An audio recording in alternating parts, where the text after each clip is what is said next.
তো দেখো, ইনসেনটিভ স্কিমের আন্ডারে আমরা পাবলিক লিমিটেড কোম্পানি তার শেয়ার হোল্ডারদেরকে যে ধরনের প্রণোদনা দেয়, সেই প্রণোদনা হচ্ছে মূল উপাদান হচ্ছে ডিভিডেন্ড, মানে লভ্যাংশ প্রদান। আর এই ডিভিডেন্ডটা হতে পারে ক্যাশ ডিভিডেন্ড, এই ডিভিডেন্ডটা হতে পারে স্টক ডিভিডেন্ড, মানে লভ্যাংশ হিসেবে নগদ টাকা না দিয়ে শেয়ার দেওয়া।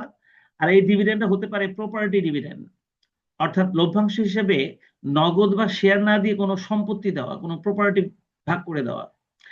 এই তিন ধরনের ডিভিডেন্ডকেই আমরা ইনসেনটিভ বলি। আর এই সকল ইনসেনটিভ সংক্রান্ত জার্নাল করা, লেজার করা, এটাই হলো আমাদের এই চ্যাপ্টারের কাজ। তো এখানে আমি আবার একটা বক্সে একটা নোট লিখে দিয়েছি যে all dividend should be paid from written earnings. শুধু যে রিটেন আর্নিংস থেকেই যে আমরা সকল প্রকার ডিভিডেন্ড দেই তা কিন্তু না। সাধারণত সকল প্রকার ডিভিডেন্ড রিটেন আর্নিংস থেকে প্রদান করা হয়। তো সেজন্য আমি পাশে এই বক্সটা আমি লিখে দিয়েছি, এই কথাটা। এটা একটা নোট হিসেবে থাকবে, এবং এটা তোমাদের শীটের মধ্যে যেহেতু রয়েছে, এটা আলাদা আলাদাভাবে তোমাদের নোট করার প্রয়োজন নেই। আচ্ছা, এবার একটা কথা শোনো। ক্যাশ ডিভিডেন্ড হোক, স্টক ডিভিডেন্ড হোক, প্রপার্টি ডিভিডেন্ড হোক, এই ডিভিডেন্ড গুলো আসলে কিভাবে সৃষ্টি হয়? যখনই পরিচালক পরিষদ ডিভিডেন্ড প্রদানের ব্যাপারে সিদ্ধান্ত গ্রহণ করে, তখন তারা জনগণের উদ্দেশ্যে, শেয়ার হোল্ডারদের উদ্দেশ্যে তারা তখন এই ডিভিডেন্ডটা ডিক্লেয়ার করে। তাহলে ডিভিডেন্ডের প্রথম ঘটনাটা হচ্ছে ডিক্লিয়ারেশন অফ ডিভিডেন্ড। ডিভিডেন্ডটা যে তারিখে ডিক্লিয়ার করা হয়, আর দ্য ডেট অফ ডিক্লিয়ারেশন, ওই দিন যখন ডিক্লিয়ার করা হয় তখন একটা হিসাব করা হয়। আর ডিক্লিয়ার করার সাথে সাথে অ্যাকাউন্টেন্ট ওই ডিভিডেন্ডটা রেকর্ড করে। আর রেকর্ড করার পর একটা নির্দিষ্ট দিনে ওই ডিভিডেন্ডটা শেয়ার হোল্ডারদের মধ্যে ডিস্ট্রিবিউশন করা হয়। তাহলে মোট 3টি তারিখে 3টা ঘটনা ঘটে। প্রথম তারিখে হয় ডিক্লারেশন, দ্বিতীয় তারিখে হয় রেকর্ডিং, আর তৃতীয় তারিখে হয় ডিস্ট্রিবিউশন। তাহলে ডিভিডেন্ড, প্রত্যেকটা ডিভিডেন্ড সংক্রান্ত ঘটনা ঘটে 3টা। একটা হচ্ছে ডিক্লারেশনের ডেট, একটা হচ্ছে রেকর্ডিং এর ডেট, আর একটা হচ্ছে ডিস্ট্রিবিউশনের ডেট। এই 3 ডেটের মধ্যে শুধুমাত্র 2 ডেটের হিসাবটা আমরা করি। একটা হচ্ছে ডিক্লারেশনের তারিখের হিসাবটা করি, আরেকটা হচ্ছে ডিস্ট্রিবিউশনের হিসাব তারিখের, ঘটনার তারিখটা আমরা হিসাবটা করি। তাহলে ডিক্লারেশনের তারিখের জাবেদা করি, আর জাবেদা করি আমরা ডিস্ট্রিবিউশনের। রেকর্ডিং এর জন্য কোনো জার্নাল করা হয় না। তো আমি এখন তোমাদেরকে দেখাবো ক্যাশ ডিভিডেন্ডের ক্ষেত্রে আমাদের জার্নালটা কিভাবে করতে হয়। এখানে সবই লেখা আছে, যেহেতু তোমাদের এখন খাতায় লিখতে হবে না। দেখো, প্রথমেই দ্য ডেট অফ ডিক্লারেশনের সময় ক্যাশ ডিভিডেন্ডের ক্ষেত্রে রিটেন আর্নিংস ডেবিট। যেহেতু রিটেন আর্নিংসটা আমাদের ক্যাপিটাল ফান্ড, এটা সবসময় ক্রেডিটে থাকে, কিন্তু এই ফান্ড থেকে যখন আমরা ডিভিডেন্ডটা ডিক্লেয়ার করি তখন এই ফান্ডের পরিমাণটা কমে যায়। তাই রিটেন আর্নিংসটাকে করতে হয় ডেবিট, আর ডিভিডেন্ড পেয়েবলটা হবে ক্রেডিট। এটা হচ্ছে ডিক্লারেশনে যাবে না। তাহলে ডিক্লারেশনের সময়, ক্যাশ ডিভিডেন্ড ডিক্লারেশনের সময় আমাদের জাবেদাটা হবে retained earnings debit, dividend payable credit, to record declaration of cash dividend. এই জার্নালটা করতে হয় প্রথমে। আর দ্বিতীয় ঘটনাটা দেখো, at the date of recording no entry, অর্থাৎ ডেট অফ রেকর্ডিং এর সময় কোনো জার্নাল করতে হয় না। আর at the date of distribution, যখন আমরা ডিভিডেন্ডটাকে ডিস্ট্রিবিউশন করব, তখন আমাদের জাবেদাটা হবে, এই ডিভিডেন্ড পেয়েবলটা হয়ে যাবে ডেবিট, আর ক্যাশ হয়ে যাবে credit, to record distribution of cash dividend. এই এই জার্নাল দুইটা দেখলেই তোমার ক্যাশ ডিভিডেন্ডের ব্যাপারে প্রয়োজনীয় আলোচনা শেষ। তোমরা এই জার্নাল দুইটা মনে রাখবে। গেল আমাদের ক্যাশ ডিভিডেন্ডের আলোচনা। এবার স্টক ডিভিডেন্ডের আলোচনা দেখো। স্টক ডিভিডেন্ডের আলোচনা করার জন্য আমি না ছোট্ট করে একটা ডাটা রেডি করে নিয়েছি। কি? ধরো আমাদের পেইড আপ ক্যাপিটাল ছিল 1 লাখ, যার প্রতিটি শেয়ারের দাম ছিল 10 টাকা, আর এই শেয়ারের মার্কেট ভ্যালু ছিল 17 টাকা। আর স্টক ডিভিডেন্ড ডিক্লেয়ার 10%। এই যে আমি ছোট্ট একটা প্রশ্ন তৈরি করে নিয়েছি, যাতে আমি এই প্রশ্নটা থেকে তোমাদেরকে স্টক ডিভিডেন্ড আমি তোমাদেরকে বুঝাতে পারি। তোমরা একটু খেয়াল করো আমাদের এই প্রশ্নটার দিকে। আমাদের শেয়ারের সংখ্যা হচ্ছে 1 লাখ। এই শেয়ারটা হচ্ছে পেইড আপ শেয়ার ক্যাপিটাল। জনগণের কাছে আমি অলরেডি ইস্যু করে ফেলেছি এমন শেয়ারের সংখ্যা হচ্ছে 1 লাখ। আমি ডিক্লেয়ার স্টক ডিভিডেন্ড ঘোষণা করছি 10%। তার মানে এই 1 লক্ষ শেয়ারের 10% আমরা 10,000 শেয়ার লভ্যাংশ হিসেবে শেয়ার হোল্ডারদেরকে দিতে চাই। আমরা 10,000 শেয়ার, 1 লাখের 10% মানে 10,000 শেয়ার আমরা লভ্যাংশ হিসেবে শেয়ার হোল্ডারদের মধ্যে ভাগ করে দিতে চাই। এক একটা শেয়ারের লিখিত মূল্য 10 টাকা, কিন্তু বাজারে এই শেয়ারগুলো 17 টাকায় বিক্রি হচ্ছে। এই ইনফরমেশনটা আমাদের প্রশ্নের মধ্যে দিয়ে দিয়েছে। তো এবার আমি যে কথাটা বলছি একটু মন দিয়ে শোনো। আমি আর হয়তো এই নোটটা এখানে লিখে দেওয়া দেওয়া আছে, তোমাদের এখন লিখতে হবে না, খালি শুনো কথাটা। যখন আমরা ডেট অফ ডিক্লারেশনের জাবেদাটা করব, তখন রিটার্ন আর্নিংস এর জাবেদা করার সময় ডিভিডেন্ডের প্রতিটি শেয়ারের যে বাজার মূল্য আমরা সেটা ধরবো। তাহলে স্টক ডিভিডেন্ডের ক্ষেত্রে যখন আমরা ডেট অফ ডিক্লারেশনের জাবেদা করব, তখন আমরা রিটার্ন আর্নিংস এর জাবেদা যখন আমরা করব, তখন আমরা প্রতিটি শেয়ারের দাম ধরবো 17 টাকা করে। আর যখন আমরা ডিভিডেন্ডের ডিস্ট্রিবিউশনের জাবেদা করব, তখন আমরা এক একটা শেয়ারের দাম ধরবো 10 টাকা করে। খেয়াল করবা। তাহলে কি দাঁড়াবে ব্যাপারটা? যখন আমি ডিভিডেন্ডটা ডিক্লেয়ার করব, তখন রিটেন আর্নিংস এর জাবেদায়, শুধুমাত্র রিটেন আর্নিংস এ, ডিভিডেন্ড পে বলে না, শুধুমাত্র রিটেন আর্নিংস এ আমরা শেয়ারের দাম ধরবো 17 টাকা। কিন্তু ডিভিডেন্ড পে বলে গিয়ে আমি দাম ধরবো 10 টাকা। বাড়তি টাকাটা অন্য একটা নামে লিখতে হবে। তাহলে আমি যখন এই রিটেন আর্নিংস এর জাবেদা করব, তখন রিটেন আর্নিংস এর ডেবিটে আমি প্রতিটি শেয়ারের দাম ধরবো 17 টাকা। কিন্তু যখন আমি ডিভিডেন্ড পে বলে টাকা লিখবো, তখন সেখানে আর 17 টাকা লিখবো না, তখন আমি লিখবো এখানে 10 টাকা। তাহলে কি বাকি 7 টাকা আমরা এডিশনাল পেইড ইন ক্যাপিটাল নামে লিখবো। বাকি 7 টাকা আমরা এডিশনাল পেইড ইন ক্যাপিটাল নামে লিখবো। এটা যেন মনে থাকে। তো এই কাজটা আমরা করব কখন? যখন আমাদেরকে স্টক ডিভিডেন্ডের ঘোষণা করতে বলবে। আর এই জন্য আমি এখানে একটা ইনফরমেশন তৈরি করে দিয়েছি, যেখানে এক একটা শেয়ারের বর্তমান মূল্য 10 টাকা আর বাজারে বিক্রি হচ্ছে 17 টাকা। তাহলে একটু ক্যালকুলেটর নাও তোমরা। 10% মানে 10,000 শেয়ার। 10,000 শেয়ারের সঙ্গে 17 গুণ করলে হবে 1,70,000। আমরা রিটেন আর্নিংস যখন লিখবো, রিটেন আর্নিংস থেকে আমরা টাকা নিব 1,70,000। কিন্তু যখন আমি ডিভিডেন্ড পেয়েবল লিখবো, তখন সেখানে লিখবো 10 টাকা করে, অর্থাৎ 10,000 শেয়ার 10 টাকা করে হবে 1,00,000। তাহলে আমরা ডিভিডেন্ড পেয়েবলে লিখবো 1,00,000। তাহলে অতিরিক্ত যে 70,000, ওটা আমরা এডিশনাল পেইড ইন ক্যাপিটাল নামে লিখবো। চলো আমি জার্নালটা দেখাই। এই দেখো, দ্য ডেট অফ ডিক্লারেশনে রিটেন আর্নিংস ডেবিট 1,70,000 কিভাবে হলো? 10,000 শেয়ার, 1,00,000-এর 10% মানে 10,000 শেয়ার, তার সঙ্গে রিটেন আর্নিংস এর জাবেদা করার সময় রিটেন আর্নিংস এর ঘরে আমরা এই মার্কেট মূল্য প্রাইসটা নিব। কত সেটা? 17। তাহলে 1,70,000। কিন্তু স্টক ডিভিডেন্ড পেয়েবল ক্রেডিট, এখানে আমি 10 টাকা করে নিব। তাহলে 10,000 গুণ 10 কত টাকা হবে? 1,00,000। তাহলে অতিরিক্ত 70,000-এর নাম কি হবে? Paid in capital in excess of par value. Paid in capital in excess of par value, এটাকে এডিশনাল পেইড ইন ক্যাপিটালও বলা হয়। এটাকে এডিশনাল পেইড ইন ক্যাপিটালও বলা হয়। তাহলে paid in capital in excess of par value, par value তুলনায় অতিরিক্ত যে ক্যাপিটালের অ্যামাউন্ট আমরা নিচ্ছি জনগণের কাছ থেকে, সেটাই হলো এই paid in capital in excess of par value 70,000। তাহলে আমাদের প্রথম জার্নালটা হয়ে গেল। আর ডেট অফ রেকর্ডিং এ কোনো জার্নাল হবে না। আর এট দ্য ডেট অফ ডিস্ট্রিবিউশনের সময় তখন আমাদের জাবেদা হবে ওই যে স্টক ডিভিডেন্ড পেয়েবল ডেবিট, ওই যে 1,00,000 টাকাটাই, আর শেয়ার ক্যাপিটাল ক্রেডিট 1,00,000 টাকা। তাহলে এই যে আমি জার্নালটা করলাম ফর স্টক ডিভিডেন্ড, স্টক ডিভিডেন্ডের জন্য যে জার্নালটা আমি করলাম, তোমরা দেখলা এখানে মনে রাখার জন্য খালি একটাই কথা আছে, সেটা হলো যে রিটেন আর্নিংস এর জাবেদা যখন আমরা করব, তখন রিটেন আর্নিংস এর টাকাটা আমরা লিখবো শেয়ারের বাজার মূল্যের ভিত্তিতে, কিন্তু ডিভিডেন্ড পে বলে টাকাটা লিখবো আমরা শেয়ারের লিখিত মূল্যের ভিত্তিতে। এটা খালি নোট করে রাখতে হবে। আর আমরা যখন ডিস্ট্রিবিউশনে জাবেদা করবো, তখন ডিভিডেন্ড পে বলে টাকাটাই লিখবো। এই ছিল আমাদের স্টক ডিভিডেন্ডের আলোচনা। এবার দেখো প্রপার্টি ডিভিডেন্ড, ডিভিডেন্ড নিয়ে আলোচনা। প্রপার্টি ডিভিডেন্ডটা হলো কোম্পানির যখন একটা কোনো অ্যাসেট, কোন একটা সম্পদ, কোম্পানির কোন একটা বিনিয়োগ, এই টাকাটা যদি যদি আমি শেয়ার হোল্ডারদের মধ্যে লভ্যাংশ হিসেবে ভাগ করে দেই, তখন আমরা এই ডিভিডেন্ডটার নাম দিব প্রপার্টি ডিভিডেন্ড। আর সেটার জন্য আমি একটা ছোট্ট প্রশ্ন তৈরি করেছি, এটা বোঝানোর জন্য। তোমরা খেয়াল করো, এখানে আমি একটা ছোট্ট প্রশ্ন তৈরি করেছি যাতে আমি প্রপার্টি ডিভিডেন্ডটা তোমাদেরকে বুঝাতে পারি। এই যে 3টা ডিভিডেন্ড নিয়ে যে আমি প্রাথমিক আলোচনা করছি, এতেই মোটামুটি আমার এই চ্যাপ্টারের আলোচনা আজকেই শেষ হয়ে যাবে। এরপর আমি শুধু অঙ্ক করলেই তোমরা দেখবে যে তোমরা বুঝতে পারছো, করতেও পারছো। বিভিন্ন ইউনিভার্সিটির পরীক্ষাতে এই অধ্যায় থেকে যে প্রশ্নগুলো আসছে, আমার আজকের এই এতটুকু আলোচনা থেকে দেখবে পরবর্তী অঙ্কগুলো তোমরা খুব দ্রুতই করে ফেলতে পারছো। এই জন্য আমি সবাইকে খুঁজছিলাম। দেখো প্রপার্টি ডিভিডেন্ডের মধ্যে কি কি আছে একটু পড়ে দেখি। The company has an investment, যার বুক ভ্যালু হচ্ছে 25 লাখ। আমাদের এই কোম্পানির একটা ইনভেস্টমেন্ট ছিল যার মূল্য 25 lakh, decided to distribute to share holders as dividend.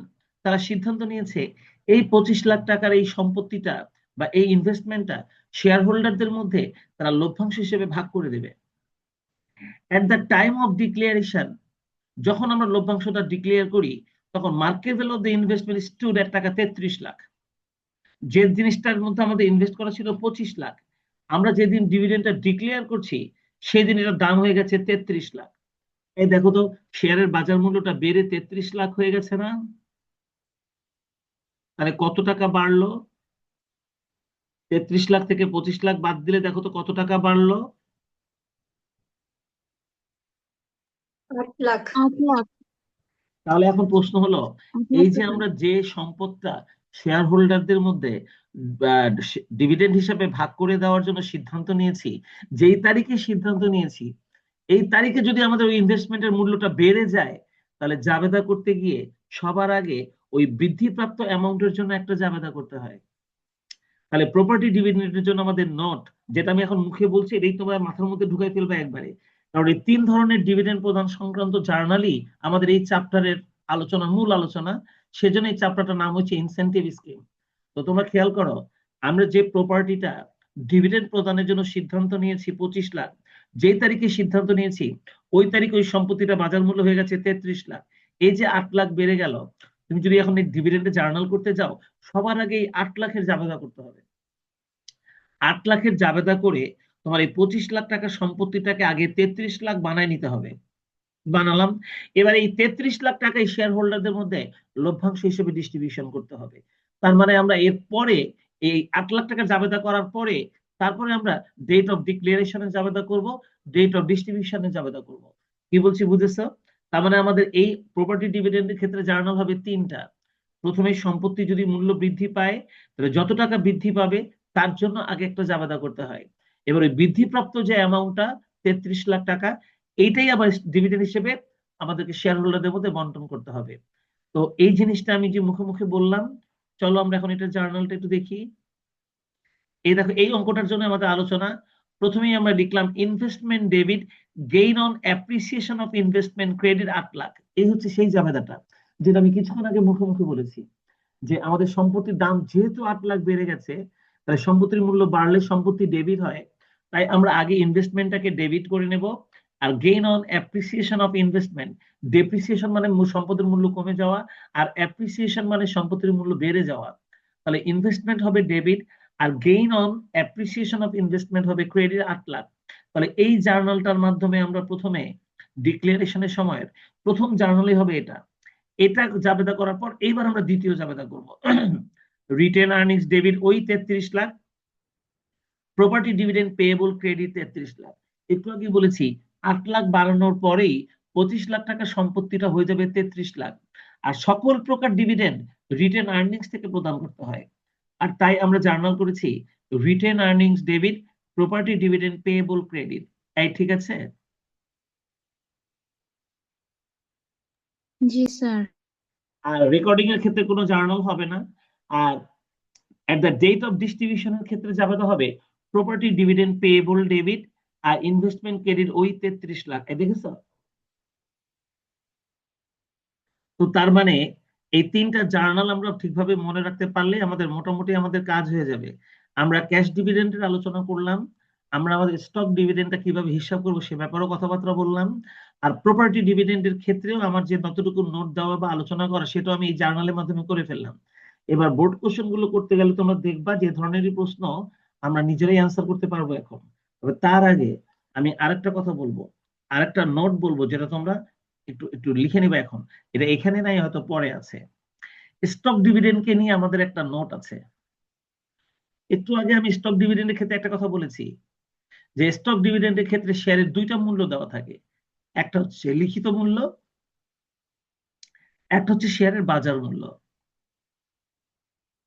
যখন আমরা ডেট অফ ডিক্লারেশনে জাবেদা করার সময় আমরা রিটেন আর্নিংস এর যা অ্যামাউন্টটা লিখি, তখন সেটা আমরা শেয়ারের বাজার মূল্যের ভিত্তিতে লিখি। আর ডিভিডেন্ড পেয়েবলটাতে আমরা শেয়ারের লিখিত মূল্যটা লিখি। এই কথাটা কিন্তু আমি বলেছিলাম। কিন্তু আমার এই কথাটা না একটু ব্যতিক্রম হয়ে যাবে। কখন? যখন কোনো অঙ্কে, তোমরা শুনতেছো আমার কথা, যদি মনে করো যে লিখে নিবে তাহলে লিখে নিতে পারো। যখন কোনো প্রশ্নে রিটেন আর্নিংস এর ওপেনিং ব্যালেন্স দেওয়া থাকে, যখন কোনো প্রশ্নে রিটেন আর্নিংস এর ওপেনিং ব্যালেন্স দেওয়া থাকে, লিখতেছো তোমরা? তোমরা কি আমার এই কথাটা লিখবা? জি স্যার, লিখতেছি। হ্যাঁ, যখন প্রশ্নে রিটেন আর্নিংস এর ওপেনিং ব্যালেন্স দেওয়া থাকে,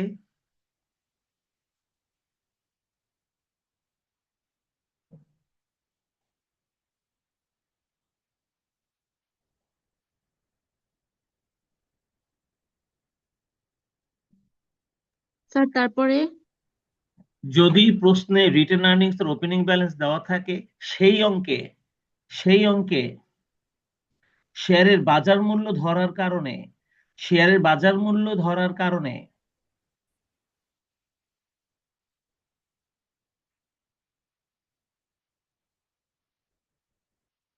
সেই অঙ্কে শেয়ারের বাজার মূল্য ধরার কারণে যদি রিটেন আর্নিংস এর পরিমাণটা ব্যালেন্সের তুলনায় বেশি হয়ে যায়,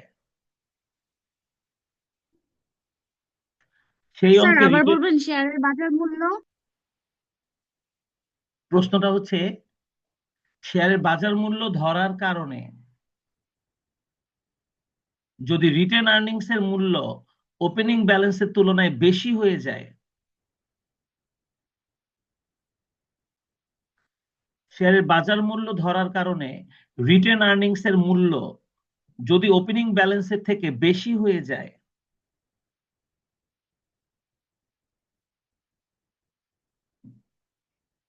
সেই ক্ষেত্রে শেয়ারের বাজার মূল্যের পরিবর্তে লিখিত মূল্য ধরতে হয়।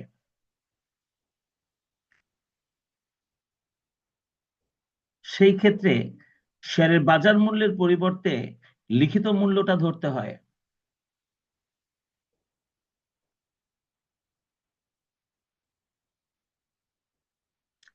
সেই ক্ষেত্রে শেয়ারের বাজার মূল্যের পরিবর্তে লিখিত মূল্যটা ধরতে হয়।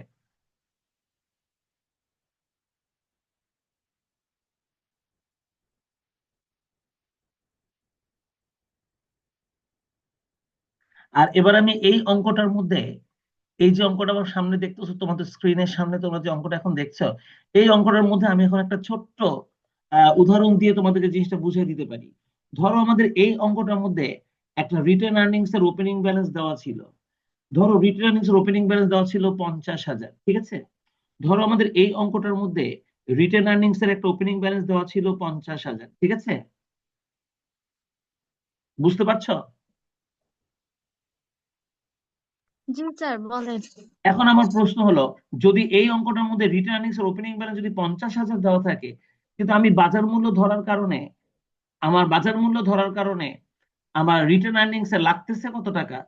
1,70,000, তাই না? জি স্যার। কিন্তু আমাদের ওপেনিং ব্যালেন্সটা আমি কত আছে দেওয়া আছে বললাম? 50,000 দেওয়া আছে, তাই না? 50,000। তাহলে সেই জি ক্ষেত্রে আমার স্যার। এই 1,70,000টা ওই 50,000 থেকে বেশি হয়ে গেল না? হ্যাঁ। তাহলে আর আমি এই 17 টাকা ধরতে পারবো না, তখন আমাকে ওই 10 টাকাই ধরতে হবে। কি বলছি বুঝেছো? জি স্যার।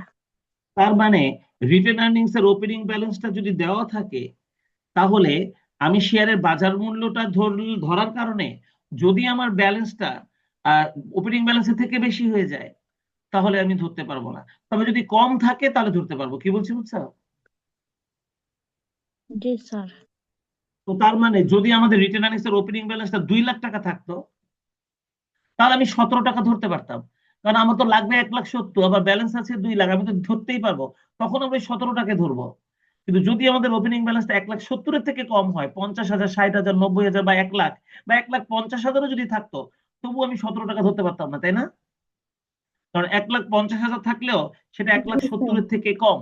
তখন আর বাজার মূল্য ধরা যায় না, তখন আমাদেরকে শেয়ারের লিখিত মূল্যটাই ধরতে হয়।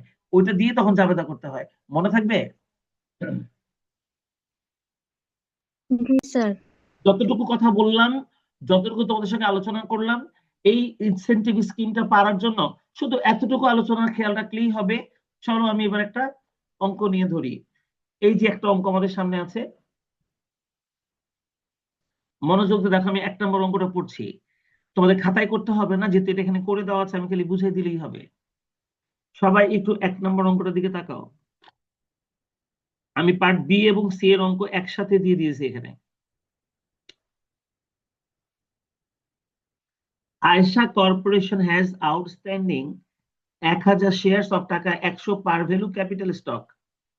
এই কোম্পানি জনগণের কাছে 1000 শেয়ার ইস্যু করে রেখেছে আগে থেকে, যাদের এক একটা শেয়ারের দাম 100 টাকা করে, এটা লিখিত মূল্য। এন্ড রিটেইন আর্নিংস অফ টাকা 50,000। দেখছো রিটেইন আর্নিংস এর একটা ব্যালেন্স দিয়ে দিয়েছে, দেখছো ওপেনিং ব্যালেন্স দিয়ে দিয়েছে না? জি স্যার। আগের অঙ্কটাতে ছিল না, এটাতে ব্যালেন্স দিয়ে দিয়েছে 50,000। মনে মনে রেখো, এবার আমি যে নোটটা লাস্টে বললাম এটা মাথায় রাখবো আমরা। If Ayesha declares A 10% stock dividend, এই 1000-এর 10% মানে 100 শেয়ার না? জি স্যার।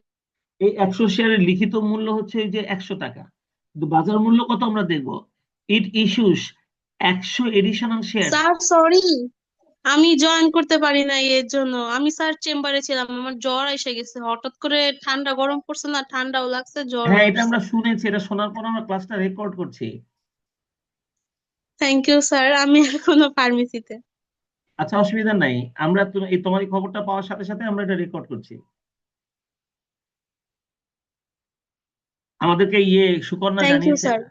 হ্যাঁ, এদিকে দেখো, if Ayesha declares A 10% stock dividend, তাহলে অতিরিক্ত 100 শেয়ার আমরা জনগণের কাছে দিব, কারেন্ট স্টক হোল্ডার্সকে দিব।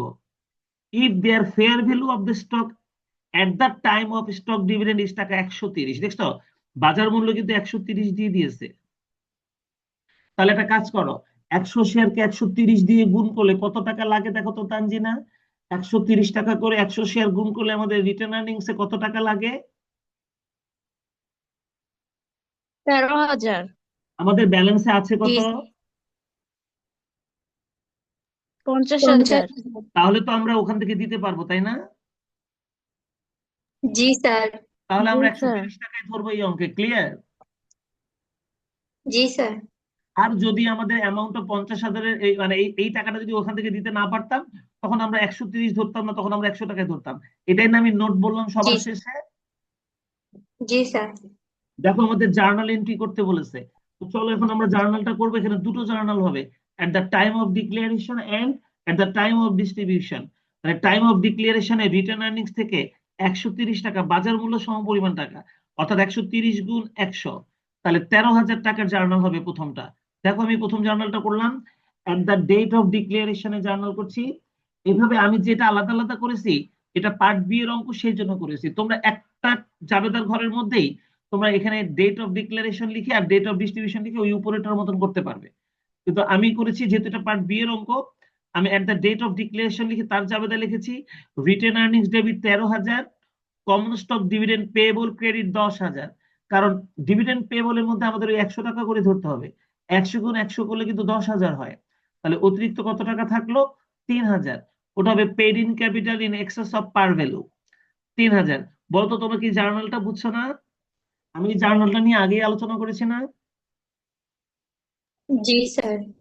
জি স্যার। ডেট অফ ডিস্ট্রিবিউশনের জার্নালে 10,000 টাকার জাবেদাটাই হবে।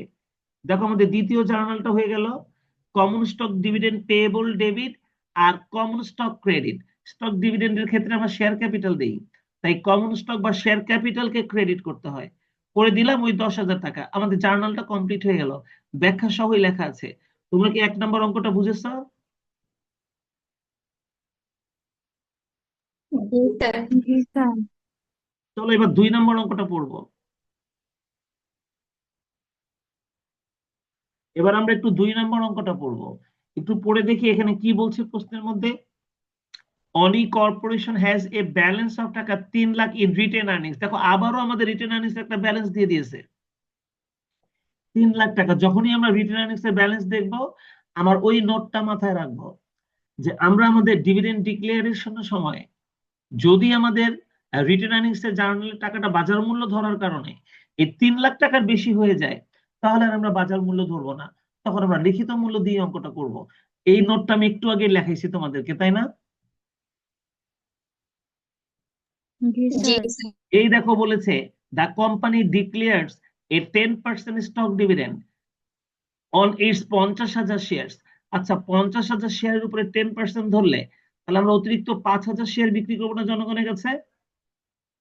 জি স্যার এই 5,000 শেয়ারের এক একটার দাম 10 টাকা করে, এটা লিখিত মূল্য। The current fair market value of the stock is 15 টাকা। এখন বাজার মূল্য কত? 15 টাকা। তাহলে 5,000 গুণ 15 কত হয়? 5,000 শেয়ার স্টক ডিভিডেন্ড দিব 15 টাকা করে, কত হয়?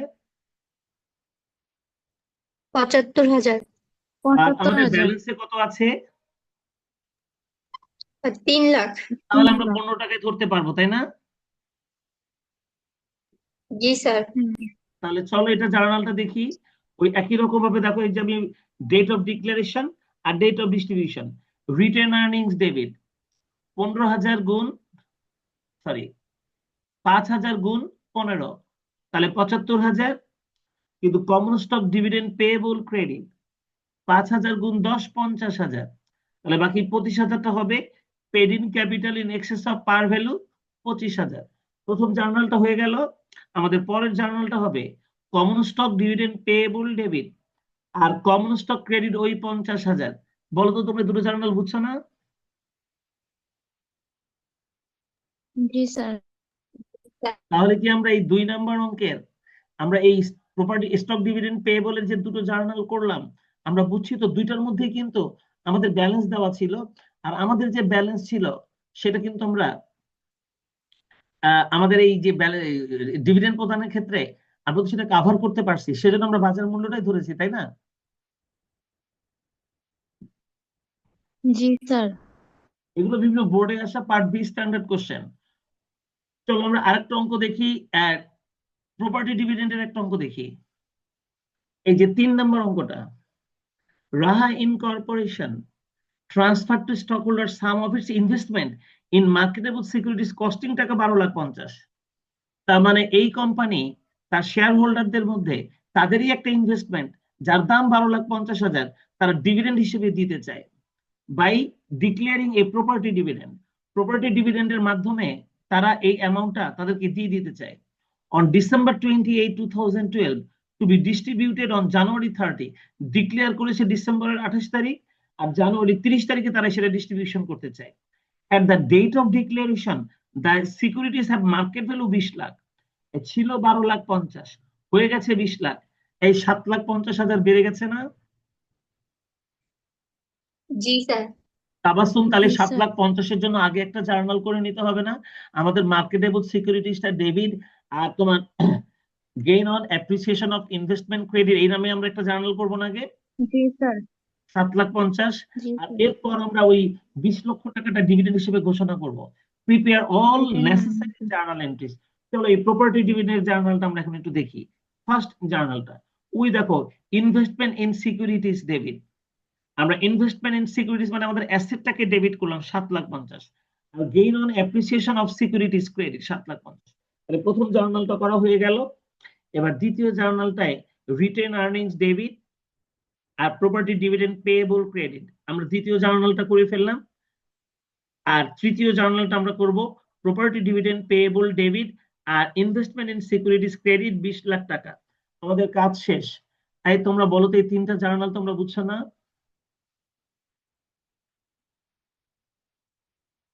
জি স্যার তোমরা অ্যাকাউন্টিং